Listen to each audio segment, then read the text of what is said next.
There's a difference between him being like, I was actually born in Israel, and repeating that as like a person experiencing like a psychotic break or something, okay? And genuinely thinking he was born in Israel in the way that you're presenting it versus him misspeaking. Do you understand? That shit pisses me off. Tel Aviv is closer to Gaza than Berlin to Poland. For proximities, the war crimes are not the issue here. He ignores the war crimes. Yeah.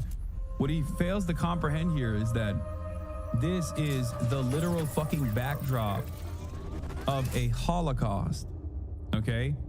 When you are defending the multifaceted, multicultural nature of Israel in the backdrop of a fucking modern day Holocaust happening, yeah, you're doing the exact same thing. Imagine if this wasn't made by a Jewish director who is the descendant of Holocaust victims and Holocaust survivors alike. And instead it was made by a German guy, okay? And he was showing how wonderful Nazi Germany was. Like, imagine if that was the point. That would be akin to what you are doing. You understand? Cough on the diddler biker. Okay, buddy. Yeah.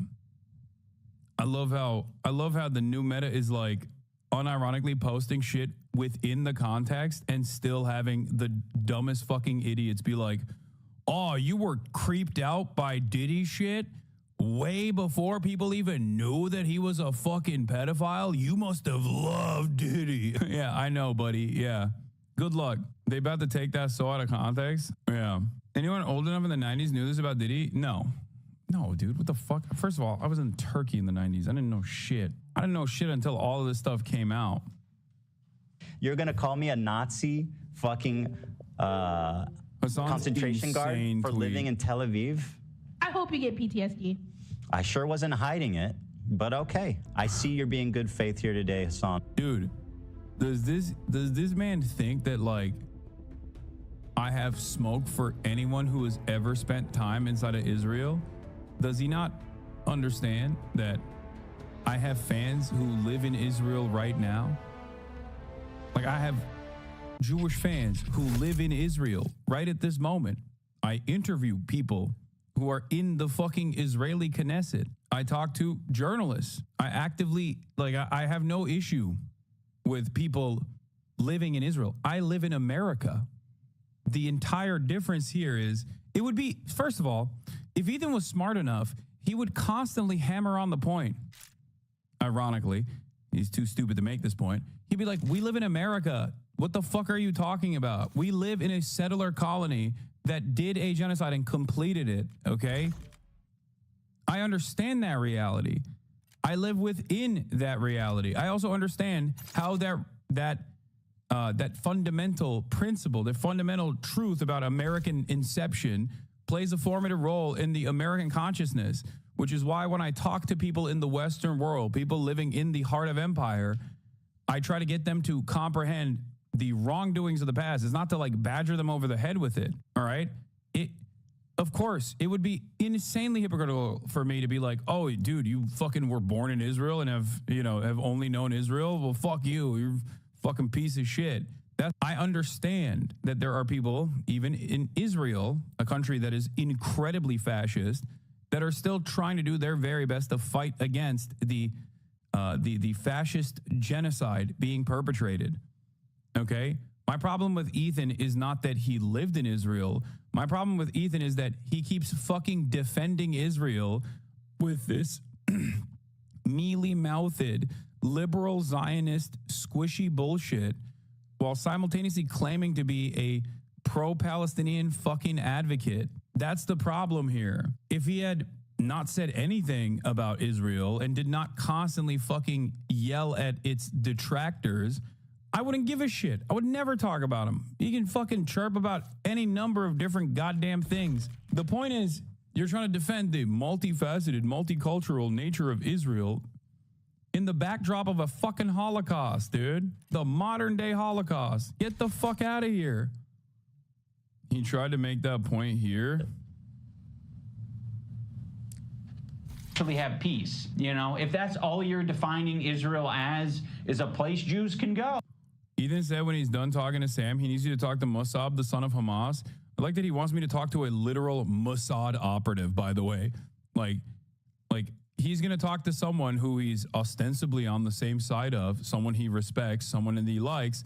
So for that, for you know, me demanding that he do that, I have to talk to a fucking literal Mossad agent, an animal, dude, a bloodthirsty animal. Yeah, what a great trade. Sure, I'll do it. I'll fucking debate his bitch ass. If he talks to Sam Cedar publicly and atones for all of the fucking ridiculous propaganda that he's done, yeah, I'll talk to him. He said he wants to debate Anissa. Oh, God, he's such a fucking... I don't know what Anissa's level of interest is in this, but I'm sorry. I've been fucking asking for him to talk to me about this for how many months now? He is so fucking scared, dude. He is so goddamn scared of anyone that he perceives, falsely or correctly, that he couldn't fucking dominate. And I think Anissa would dominate him, for the record. But he probably thinks in his mind he could actually, you know, look better in that conversation. No talking to someone who would be endlessly charitable to him, like Sam. No talking to any number of different people that he's slandered over the years. Yeah, fucking talk to Matt Lieb. Talk to Bad Empanada. Destroy Bad Empanada in the marketplace of ideas. Why won't you do that? He's called out your wife, dude, right? He's done horrible things. You should talk to Bad Empanada and fucking destroy him. You can do it, big man. Remember how you defeated Just Girly Things or Just Pearly Things or whatever the fuck? Oh, like, sure. It sounds like America to me. Like, all right. I don't think that... What is he saying here? He's saying that Israelism and colonizing the entire manifest destiny body mass of U.S. is cool. It's fine because enough time has passed. And he doesn't actually have to interface with any hard decisions. Like, am I living on where a tribe used to live, and should I just give them all my properties and money? Mm-hmm. So, again, it's like this whole argument of colonialism is just so fucking rich. You know, if that's all you're defining Israel as, is a place Jews can go, like, sure. It sounds like America to me. Like you took like 3 words that I said from a larger conversation and like just left it at that. That wasn't even what he was saying. He was saying that Jews are safe in the United States of America, evidenced by Ethan living a wonderful and very comfortable life in the United States of America. And he has every right to live a comfortable life in the United States of America as a Jewish American, or anywhere he wants to, really. So what happened? Did he watch like Destiny's reaction to the fucking content cop and then tried to do a shitty version of it? He sounds like Destiny's orbiters. They're coming here and try to argue and use the similar the similar talking points and the same speech patterns. Like, buddy. Anyway, he had said they have parts written down. Jesus Christ. It's bananas. It's disgusting. It's disgusting is what it is. It's pathetic. Like, all right. I don't think that Israel said they represent all Jews. I don't think that's a stance. We're like, hey, displacing Palestinians is all Jewish people. Ethan is... Okay, if Israel doesn't represent all Jews, and they've never said that they represent all Jews, then, great. I can shit on Israel all day, every day, and you can't fucking call me anti-Semitic, I guess, for that reason, right? Except you want to have your cake and eat it too, When it doesn't suit the purpose, you're like, oh, Israel never actually said that. They just accidentally arrived at the Star of David on the flag and also rewrite the Constitution and also, actively say it all the time, as a matter of fact. Like every fucking, not every, but virtually every goddamn member of the Knesset has said it in one way, shape, or form. XQC essentially called you anti-Semitic? Yeah, well, he's fucking brain dead, dude. What are you talking about? He's a goddamn vegetable. Oh, man, I can't believe that. Yeah, it's the only safe place for Jews. Israel's the only safe place for Jews. If Israel doesn't exist, then the Holocaust will happen immediately. Just being so disingenuous here to suggest that he doesn't understand what Matt Lieb is saying. Like like he's making a semantic argument. Like I don't think You have no idea what you're talking about. Have you explained anything in this video? You're so wrong. I doubt you even understand half the things. You have no telling fucking us. idea what you're talking about. You shouldn't even be entering this conversation as a leftist. You should be listening and learning, sir. Sit down. Yeah, dude. Fucking bodies in spaces. One of the grossest fucking freakazoid ways of behaving is like the tendency that right-wingers, okay, across the board try to do a bodies in spaces argument whenever they're fucking talking about whatever kind of reactionary nonsense that they want to defend. Every time I hear a goddamn fucking white Christian man be like, excuse me, my rights are being tarnished here. Oh, I can't believe it. My rights. You're attacking my rights. Yeah. Okay, get the fuck out of here, dude. Oh, man. Dude, this is one of the funniest things. Like, I am unconditionally against reactionary politics, okay? That's it. Israel is a reactionary country, and its politics are incredibly reactionary. They're fascist, okay? That's it. You can't fucking standpoint theory your way into defending a fascist country. Like, just as you can't standpoint theory your way into talking about how Christian rights are being taken away when gay people are kissing on the streets or whatever, you can't just be like, oh, I'm oppressed. Why won't you hear from me? Why won't you hear from my personal perspective? That's why this should have been wrapped up literally 2 weeks after October 7th when we had that fucking discussion on my channel where I was like, dude, what you're saying right now is like a white guy saying all lives matter to a black dude saying black lives matter. That's it. Don't you care about this? I thought you were on board with the Black Lives Matter movement. I thought you were progressive. And I think there's only two ways you can go about it. Either you start recognizing that perhaps this is the case, perhaps that like defending Israel from the perspective of like the interests of like what you perceive is wrong towards Jewish people. Like you have to hear a Jewish American person's perspective on how they feel when a person who is pro-Palestine says from the river to the sea, Palestine would be free. Oh, that scares me.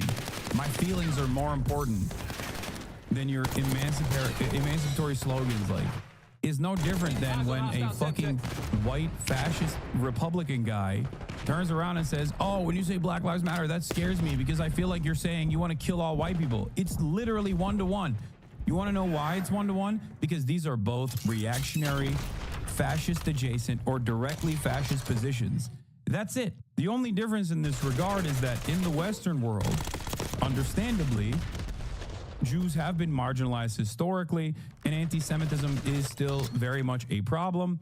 So, of course, when someone uses standpoint theory from the perspective of being a Jewish person, it gets a little bit more mileage in progressive circles than a white guy being like, well, it feels like we're attacking Christians and Christianity, or we're attacking white people. Okay? Okay, there's no way he can't get this comparison. Well, he certainly didn't get it because I had this conversation with him on November, in the beginning of the month of November, or a couple weeks after October 7th. This is the last conversation that I had with him where I gave this exact fucking argument to him. It's so crazy. Anyway, you explained it over and over to him and he said you can't speak for Jewish people. Exactly. It's ridiculous. So, you know, it is what it is. I just don't think he's ever gonna fucking learn. I think Ian was so nice, like far too nice, thinking that this was salvageable, you know, thinking that maybe if Ethan watched this video, he would snap back to reality. Nope, a little bit. What is this? It seems like Ethan. Anyone unfamiliar, the Irish have been on the receiving end of a lot of oppression and genocide. Oh, wow. Part of the Lebanese, they've received a lot of oppression and attacks from the IDF. So Anissa is very well And familiar. sir, do you happen to know of any violence perhaps coming towards Israel, where Ela grew up? Perhaps from Lebanon, Hezbollah, perhaps? Does that... This is, dude, you don't have the, oh God. you do not have the intellectual faculties to be able to have a coherent conversation on this because you don't know the history, despite the fact that many of your critics have time and time again tried to describe to you that Hezbollah was a militant force that was born out of Israel's unjustifiable occupation of Lebanon. Okay, that's number one. And number two, Hezbollah has only grown in popularity as a direct consequence of Israel's further incursion into Lebanon time and time again, and they have successfully purged Israel from its borders in the past.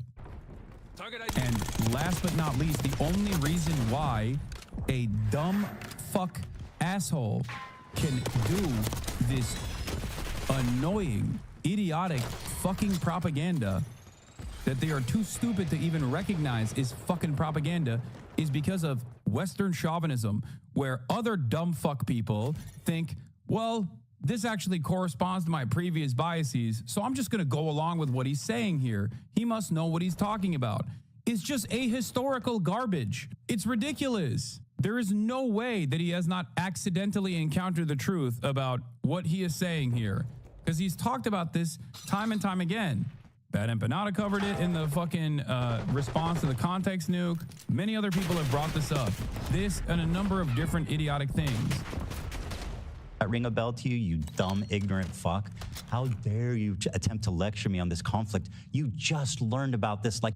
Okay, I don't know when Ian learned about this conflict, but you still haven't learned anything about this conflict. What do you mean, how dare you attempt to lecture me? Okay.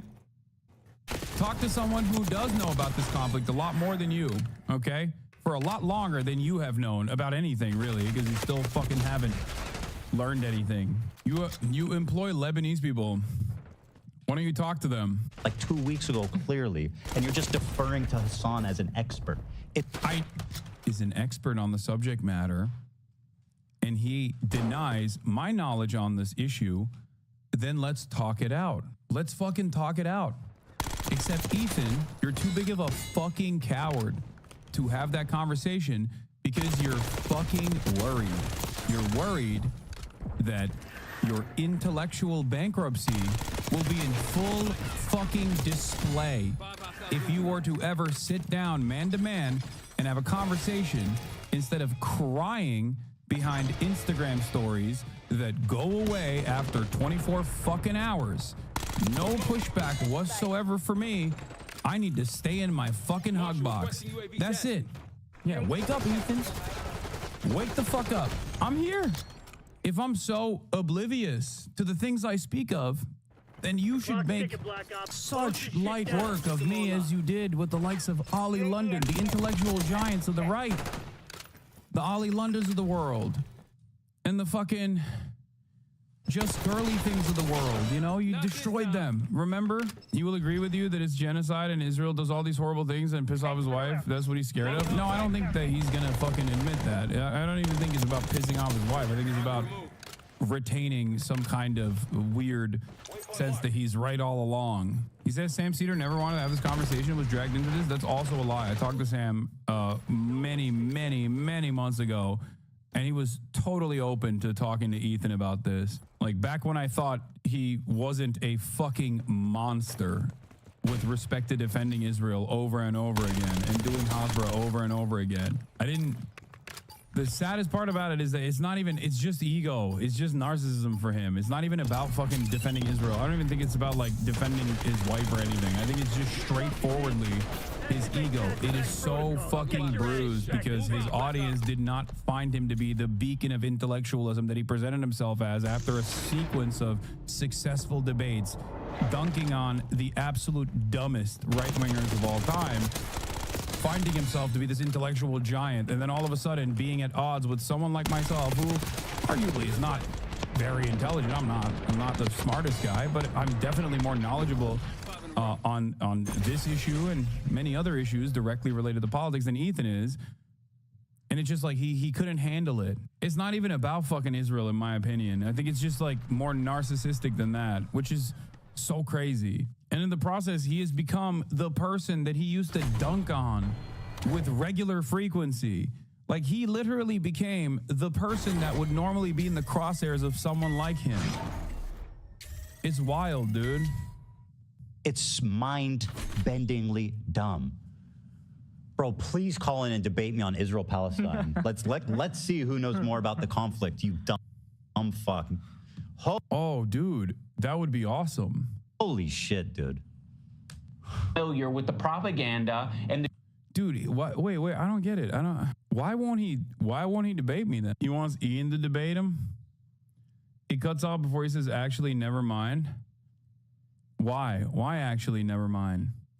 Dude, he can't even debate Ian? I thought Ian was so stupid. He didn't know anything. This is the moment that proves that you're saying what you're saying. And I have been kind of slipping into a very unhealthy place where it's gotten worse and worse, and I get criticized more and more, and I get more defensive and more pulled up, a feeling of almost infallibility that I could take anything on. It led me to make a lot of mistakes, and then when I was criticized for those mistakes, then I would act extremely defensive and nasty and not really processing them in a healthy way.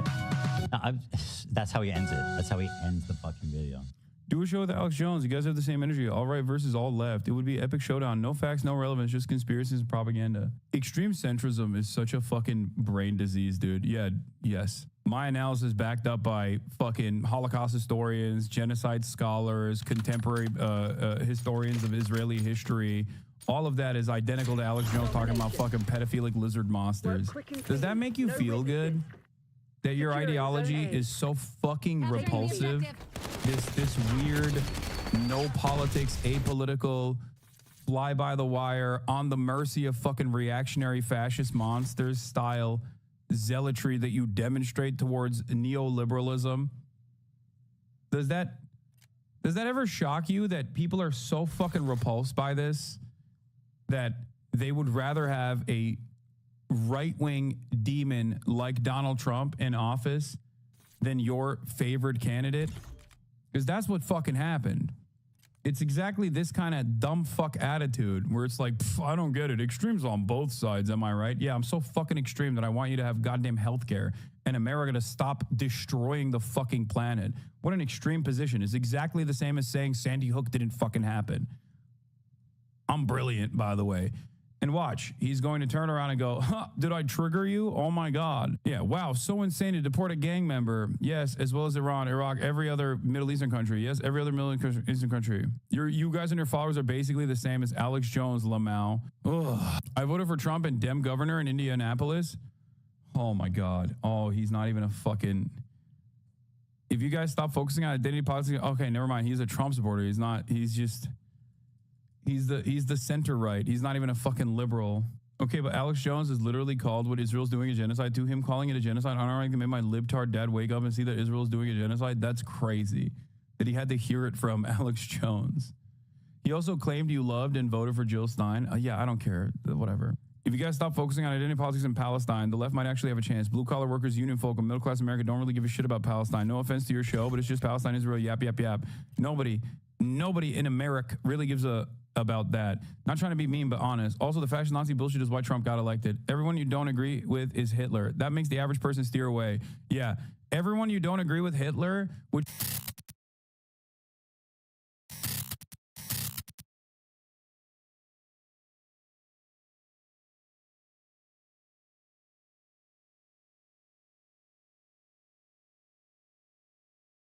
It was a 5 or 6 year run where everybody was on such good behavior, whether they agreed with the benevolence and they wanted to support it, or whether they were like, I want to be on good behavior and not piss these people off because then I won't get it. But it didn't matter. It worked. Either way, it spread from there. And people were supportive. And if you weren't supportive, you would look like a loser. Like you were like, hey, we're all is cool this here, asshole? man. And you could feel it creeping back. I get so mad at the industry, these coward guzzling, because they're like, kill Tony. We could never have that. Oh, wait, it gets 8 million views every week? Right. Put it on. Let's sign a big contract. You're like, but where were you? Where's the vision? I'm excited about that. Tires. Soder has no role. That makes you feel better. Wow, that is interesting. He's like, I'm not on there. And I was like, okay, so we can all... It's almost smart. If you have a TV show, you take your best buddy who showed you the ropes and took you everywhere under his wing. Don't put him on. So for the past few weeks, I've started to notice a trend that kind of gave me some hope for the podcast comedy scene, because It seems like since Joe Rogan is no longer the kingmaker in comedy, a lot of comics are no longer afraid of getting on his bad side and potentially never making it on the Joe Rogan Experience. And so they're coming out and being honest about how they feel and also calling out the nonsense going on in comedy at the moment. And honestly, it's a lot more refreshing than hearing a comedian trying hard to sound smart while repeating the same talking points that they got from Rogan. Because at this point, a lot of these podcast comedians have become so repetitive, so boring, and predictable that the show shouldn't be referred to as comedy podcast and instead should be called what they are, a talk show on YouTube. And so in this video, we'll be going over how different comedians are handling the collapse of Joe's influence over the comedy scene and how some of those comedians who got way too big are not really following in Joe Rogan's footsteps when it comes to paying it forward and trying to help out as many comedians as possible, especially those who helped them in the beginning. And what makes this really interesting is that we have two different perspectives. On the one hand, we have comedians who are calling things out and are not really complaining or blaming cancel culture or the haters. And on the other, we have comics who have basically made it. They got all the money and all the success a comedian could ever wish for, but they still want to be seen as greater or more important than they actually are. So let's get started. Oh, it reminds me of the great thing that I talk about all the time. Now I have another special coming out. Is the Mark Maron with David Cross, where he's like, it's going on YouTube. He's like, did you try Netflix? He's like, we tried. He's like, just put it on. I think about that 3 times a day. I do too. I shot a special. I spent 50 grand. You got a TV network over there, whatever it's called. Yeah. Put it up. Put it up. Who cares? It's free. Give me like $20. Just cover the cost. Right. You're giving one guy $50 million. This is already made, edited, stamped, approved, big laughs. Yeah.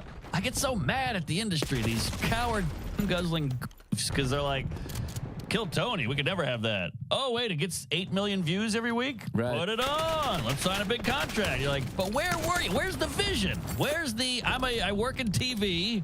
I know what's good. I got a sixth sense. They don't have any of that. They go, oh, it's big now. Bring it right on. It's in my face. No, I had a guy say, he's like, well, we can try to do Netflix, but it's in a club. They don't really do club specials. I'm like, first of all, I think they have. Also, shouldn't that be a positive? Oh, hey, Netflix, you don't have yes. any club special. Like, since when is that bad? Yeah, original. Oh, we can't have original. Whoa, we can't have a unique idea. Again, the coward. But anyways, Netflix, take my special, please. There you go. But it's good, it's funny.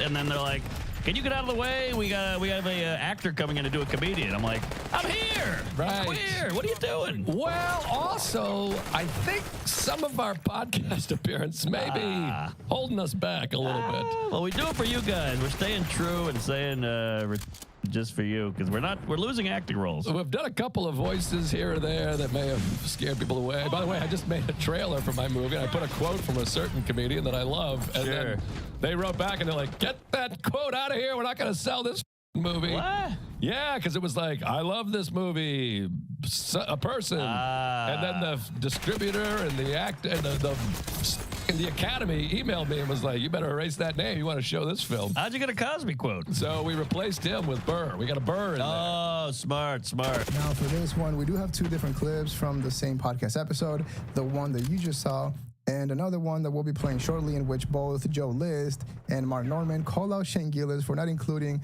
Dan Soder, a close friend of his, on the new season of Tires, which is coming out on Netflix soon. And it is a good point, but first, I wanted to go over the idea that Netflix is unfair or inconsistent with who they give out comedy specials out to. And although I don't fully disagree with that, I feel like at this point, most people know that simply being on Netflix doesn't necessarily mean that you're the funniest or the best at comedy at the moment. And instead, it's more like a stamp of approval and a way to show everyone else that you're finally accepted and welcomed by Hollywood. Because, for example, back then, Netflix would actually take chances and give out comedy specials to smaller comedians.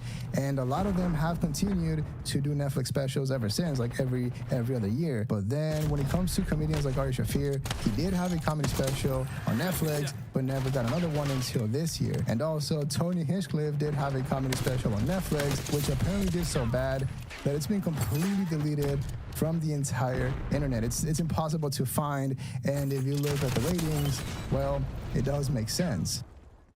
So you're a podcaster, and did the podcast give you that boost into being able to headline? Was it the exposure from the podcast? What was it? What was it? It takes a perfect storm. That's part of it, right? And you know, I made my own Netflix special, executive produced that, and sold it to Netflix at a time in which almost not a lot of people were getting Netflix Was specials. the podcast going at that point? Yeah. That was in 2015 I made it and sold it, and it aired January 2016. That's back again. It's on Netflix now, yeah? Jesus Christ. No, I had a 2-year licensing deal.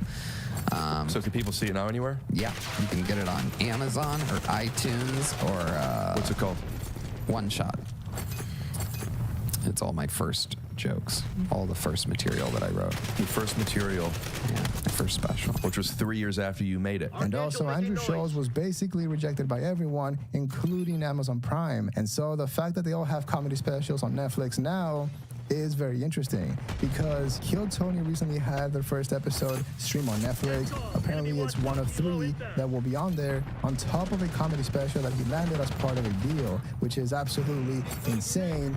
But when it comes to the Kill Tony episode, it was a complete flop for Netflix standards. I mean, it was almost as bad as Joe's comedy special, and to me, it felt like the most regular Kill Tony episode, but worse. I mean, everyone was tense. Joe Rogan and Tom Segura added absolutely nothing to the show, and it was mainly Shane and Kyle carrying the whole thing. In my opinion, it was bad. I mean, it would be like if Joe Rogan straight up uploaded an episode of his podcast on Netflix, and the only difference was the high-quality 4K cameras that they used, which I would argue for Kill Tony is a little bit distracting.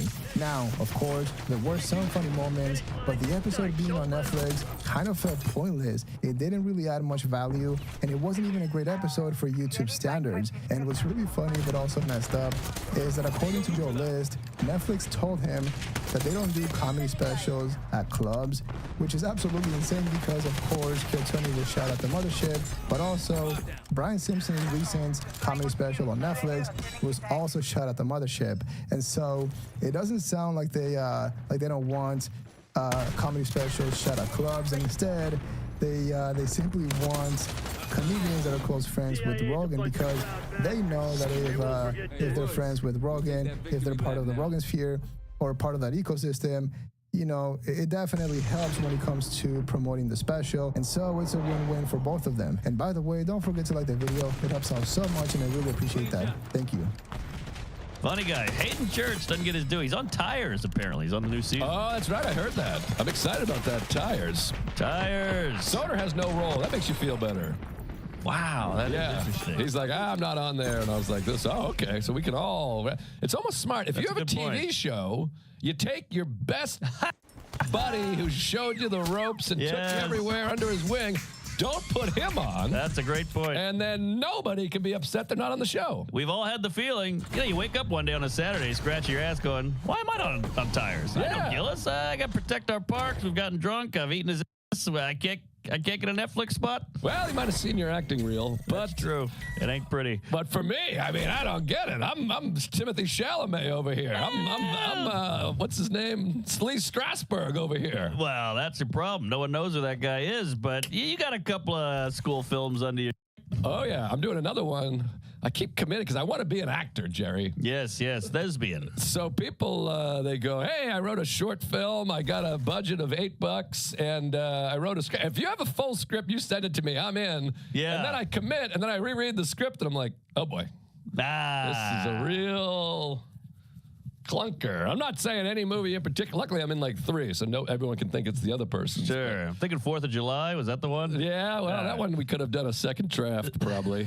What can you do? Well, they're shooting this movie at the Cellar. And look, to be completely honest, I'm not too familiar with Shane's and Dan's friendship or relationship going way back, but from what I saw and going off of Joe's comments, it sounds like he's talking about how Dan back then was the one who brought on Shane Gillis onto the bonfire for the first time, and then Shane became a regular. And since back then he was pretty new in stand-up comedy, it obviously helped him out a lot. And I don't think they're coming from a bad place, and instead, I feel like they're simply saying what everyone else in their circle has been saying or thinking, because I feel like it is a pretty big deal. It's not like how back then Bert Kreischer didn't really include any comedians on his movie because back then everyone kind of knew what was going to happen with that movie. But in this case, when it comes to Tires, because it has been proven to work, and it is Shane Gillis. I mean, he has been blowing up and everyone likes him. I feel like that would have been a great opportunity for a comedian to advance their career. But also, I am curious to see what you guys think, because it might not be a big deal since technically Shane was never that guy. He would never preach being that guy that would help everyone out and cared about other comedians, even if he does behind the scenes. But when it comes to Andrew Schulz or Tony, it is a little bit different. And also, I did notice something similar with the Kill Tony episode, because at the end, it says created by Tony, but no mention of Red Band, which I thought was really odd. But also, on top of that, having Tom Segura and Joe Rogan on the episode, again, was absolutely useless. It was pointless. Let me tell everybody, because right now, as of this moment, Kill or Be Killed is out now. It's on Netflix. It's a special episode of Kill Tony. We were both at that and participated in. Yes, we did. Some way I participated in sitting there. And like, they were just that like, counts. Yeah, they were like, just don't, I don't know, just react. Yeah. Watch the show. I was like, okay. Yeah. Yeah, so we just sit on stage, and then... I'm not sure if that happened because it was a requirement by Netflix. Maybe it was a whole bundle, since Shane and Tom also have shows coming up on Netflix soon. Or maybe it was simply Tony not wanting to give somebody else a chance, and instead just one of the biggest comedians on that episode, which once again, it was absolutely pointless. It was useless, and it would have been a lot better if Tony simply had actual comedians on the panel, on the table, actually adding to the show and not just sitting there quietly. That would have been a lot better for the show, but also for the comedian. And so, in my opinion, those are the things that kind of show when a comedian isn't looking out for others and instead is just looking out for themselves. Now, to be fair, I guess how do you balance wanting to be successful and wanting to make all the money in the world, and also wanting to give someone an opportunity and take the risk of having them on your show, which I would argue nothing is worse than having Tom Segura and Joe Rogan just sitting there quietly the whole time. I love that no matter how big people are getting, you're in movies now, stand-up stays a stand-up. Yeah. That's the only thing they really care about is the stand-up. It's the only thing. It's the only thing that matters. The rest is just cake. Yeah. I think stories are cool, however they're told. This special life was full stories almost from start to finish. A few bits, but almost story. Yeah. But when we were coming up, the younger comics don't know this as much, but when we were coming up, it was... There's going to be 8 people that get half hours this year. Are we going to be one of the 8? Right. And if we weren't, it was like, well, they didn't deserve it. Now it's... What helped me with that is the who's going to get past to the Comedy Store, and I would get mad. I'd start to get mad at my friends for getting it. And then I realized it wasn't them or me, because some weeks she passed 4 people, and some weeks she passed none. Yeah. It just wasn't me. Yeah, a lot of people don't even get there. Yeah. Especially in our field, there's a lot of like... These are really competitive people and also insecure people in our field. You see people going off publicly. It's a new hackiest thing. And you want to be like, bro, what are they doing? They're not stealing from anybody. I'm sorry they're not as good as you want them to be. We had it buttoned up. Yeah. For like a 5-year run. There was like a 5 or 6 year run. And I think it was... Support or be quiet. And I think it was literally like when you went on Rogan, you became famous. And it was like... It was a 5 or 6 year run where everybody was on such good behavior, whether they agreed with the benevolence and they want to support it, like I hope we feel, or whether they were like, I want to be on good behavior and not piss these people off because then I won't get it. But it didn't matter. It worked. By the way, it spread from there. And people were supportive. And if you weren't supportive, you would look like a loser. Like you were like, hey, we're all cool here, man. We're all being cool here. You're just going to shit on people? Like, what do you offer by shitting on people? And you could feel it creeping back. Yeah. And I think it usually comes from... What is that? No hope. Comes from no hope. It's some successful people who have hope. Success is determined by, unfortunately for the bottomless pit people, where they are... Compared to where they want to be? Where someone else is. Right. It's comparison. There are people that can sell out arenas, but if somebody is doing 2, that's the only thing they can focus on. And it's like...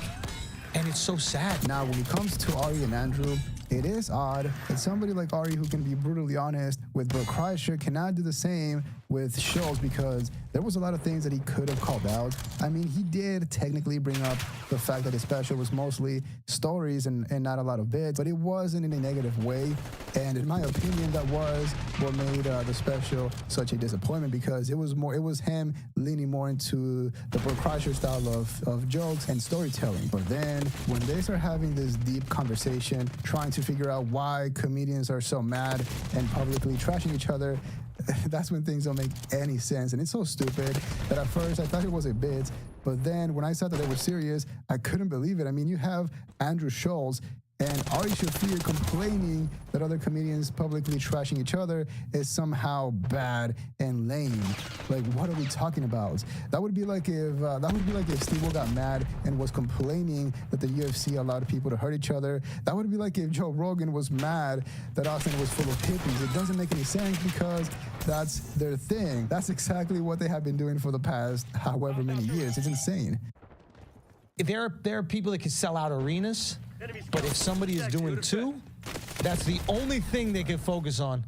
And it's like, and it's so sad, because it's like, whatever, regardless of what you believe in, it's like. I know people on the top 10, top 20 earners list who are pissed about their position on it. I'm like, you're in the top 20, it's the over $1 million a year, and you're mad at your placement. Not even, I want more money. Your money's fine. You want them to be just below you. No. Actually, that's the most important thing. They don't want more money. They just want that other person to be making less. Right. So if it's them make more, great. If they make less, also great. It's pure bottomless pit. We got guys, chill, dude. But that's, and then it gets rewarded, because negativity is obviously rewarded on the internet, because we all have these. The fear is what moves things in society. Like whatever we fear, we see, and. But it is a problem, man. I mean, there's no way that two of the edgiest comedians in recent times are really that soft and sensitive that they can't handle all the comedians finally speaking out and saying what they actually feel about them. But also, instead of talking about why they might be mad, why not focus on the actual criticism? Especially if you're on a podcast, why not talk about it instead of just dancing around the subject? Because in my opinion, the reason why people are quote unquote mad or hating is because of the fakeness and the switch up once everyone became rich. For example, with Joe Rogan, before he used to be ruthless and would call out anyone on his podcast, and at some point back then, he even publicly executed Carlos Mencias' career for stealing and being a bully. But then, when his friends got accused of the same thing, he went quiet. And when it comes to Andrew, well, pretty much the same thing happened before. It was everyone got these jokes, and all the guests on the podcast were getting trolled and messed with, and now he's pretending like he's the nicest person out there that would never say anything negative about another comedian. Keep in mind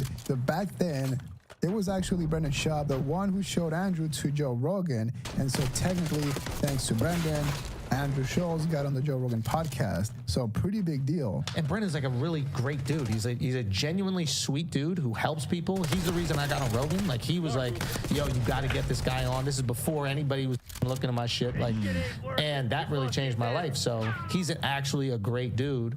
And he's just getting destroyed by that thing. But funny enough, recently he was on a podcast tour and even went to LA and did radio, but did not do the Fighter and the Kid. Why? How come a comedian like Andrew, who wants to help out others, why isn't he helping out a young, struggling comedian like Callan? I'm kidding, of course. He wasn't going to go on a podcast, but if he wanted to, that is a good way to help out the show, which is struggling. And Rogan's great at that, though. Everyone's like, he's right wing, he does this, he does that, but at the same time, like, he puts on open micers. He literally props up the lowest of us.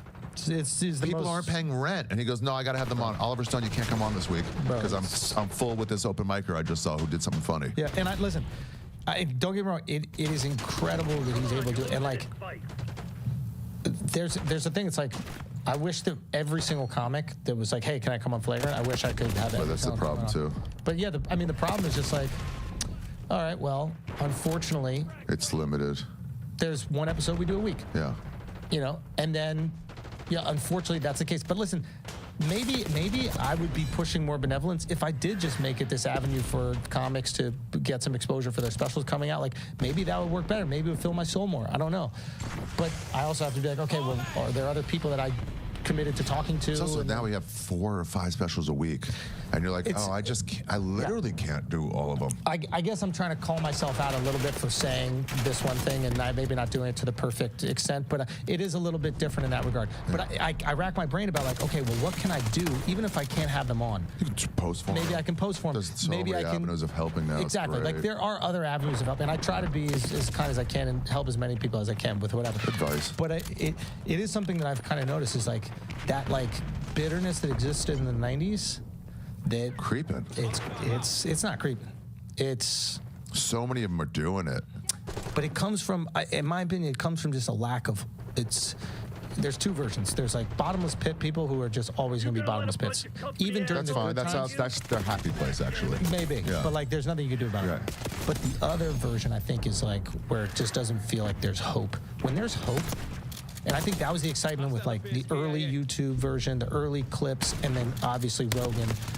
Like, I think for young comics, I imagine the only way they think that you could pop off right now is if you get that Kill Tony. Now, the whole idea that Andrew wishes he could have more comedians in the podcast is absolutely insane because unless I missed it and he sold the show and no longer calls the shots, then it doesn't make any sense because it's a comedy podcast hosted by comedians. Why not just have a comic on the show? Is it maybe that whenever a comedian goes on the show, Andrew Schultz gets completely outclassed and trolled and made fun of? Because if we take a look, for the past 7 months, they've only had 2 comedians on the show. David Smith, which was more of a political episode, and the British comedian. And so it is pretty wild. But in my opinion, and we have mentioned this before, what likely happened was that because Andrew was trying to get away from being seen as an edgy comic in his recent rebrand, he avoided having any comic on that would potentially call him out or disagree with him, and instead focused more on positioning the show to be more of a political talk show. It really feels like his goal every time when he does the podcast is not to make his friends laugh or the audience laugh, and instead the whole goal is to hopefully make headlines or have a clip go viral when talking about politics. And it does make sense because ever since the Trump episode, they haven't had many comedians on the podcast, and if we take a look at the numbers, it's very clear that back then they had the first bump from the Joe Rogan appearance, which was massive, and a lot of the audience actually stayed because they continued to have good episodes. And then for a while, things started to slow down until they had the Trump episode, which was a massive episode. But the point is that he chose to lean more into the politics, which is fine, but then he contradicts himself when he says that he wants to help out comedians while having the perfect platform to do so, but using it to talk about everything except comedy. It doesn't make any sense. And I feel like that's why a lot of comedians like Nate Bargatze get a lot of respect from other comics, because they don't need to do all the gimmicks and all the tricks like having a massive podcast and going viral for being an edgy comic, and instead they just focus on the comedy. So I was talking to Nate about this, and he goes, we used to have something to aim for, Letterman, Leno, and we'd aim for a Tonight Show that actually mattered. People listening at home aren't going to understand this. It like mattered and it really helped. And then that kind of went away, and Nate's like, I want to create an avenue where even if you don't get it, you can aim for this. My old storytelling show was like something I could aim 100%. For to like, and then if you fall short, you're still ahead. But there's a thing you're going, I've been thinking about this, like specifically with, also it's great that Nate's thinking about that. Like even to just think about younger people and wanting them to succeed. I was thinking about this like with New York specifically. I'm like, what is the thing that a young comic here can do to get on? Podcasting is no longer the thing where like you do one episode, you're a famous person. That's done. That's done. Yeah. And so there's this part of me, it's like the same kind of feeling with Nate. It's like, I want to create a property. Like I love that Kill Tony gives so much hope to comics. Like they're like, if I get on that, people are going to see it. Maybe I become a regular and then I can tour. You know what I was thinking? I want to create something for New York specifically where comics here go, oh shit, I can get better with the best comics in the world, because there's no question the best are right here. And also have hope that I can build my career here, because it's not just clips anymore. And I see comics and they're like, but I got to do crowd work. First of all, you don't have to do anything. You don't have to do anything. If it's for you, it's for you. If it's not, I talk to comics about this. Like, I don't do it. Like, then don't. Don't do it. But your thing will come around. Do something. This is the thing where it's just like, there's a little bit of this that's coming with the bitterness. There's a little bit of this culture of like trying is gay. That's Shane's whole That's his whole aesthetic. But trying is gay. First of all, I don't agree with that because he makes really amazing shit. No, but he goes, I won't use good lighting. I won't. Trying is gay is his aesthetic. Well, I don't want to feel like that's a shot at Shane because I think that he does like amazing. No, he's promoting that. But my suspicion is that like he's lying. No, I actually think it's like my suspicion is I don't want this to get too big. The podcast. I'll put tons of effort into the things that I want to be huge and explosive, but the podcast is dangerous. Like imagine, look at what he went through initially with a podcast. Yeah. One clip could have cost him the thing that he always wanted. Maybe. Yeah, maybe. But I do think that like looking at that and going, it's an aesthetic style. It doesn't mean trying. It's like don't act like you're trying and like look at I've done all this prep work. Even like roasts, like little ones will be like, I didn't prepare for this. And it's like, yes you did. Yes you did. You're lying because trying is gay. We all try. Yeah. No, I think, well, then I fundamentally disagree with that. And now this is where things get very interesting because, of course, Andrew Schulz already has a massive platform that he could use to help out other comedians, smaller comedians, younger comedians, whatever, but doesn't. And instead, he likes to fantasize about what it would be like if he built something bigger to help out more comedians. It doesn't make any sense. And so to me, it seems like as soon as he heard that Nate's had some plans to help out other comics, it turns out that he also had been thinking about that the whole time. And it kind of reminded me of that Louis C.K. bit where he's flying first class on a plane, and then a soldier boards the plane, and he thinks about switching seats because that would make him a really good person, but doesn't.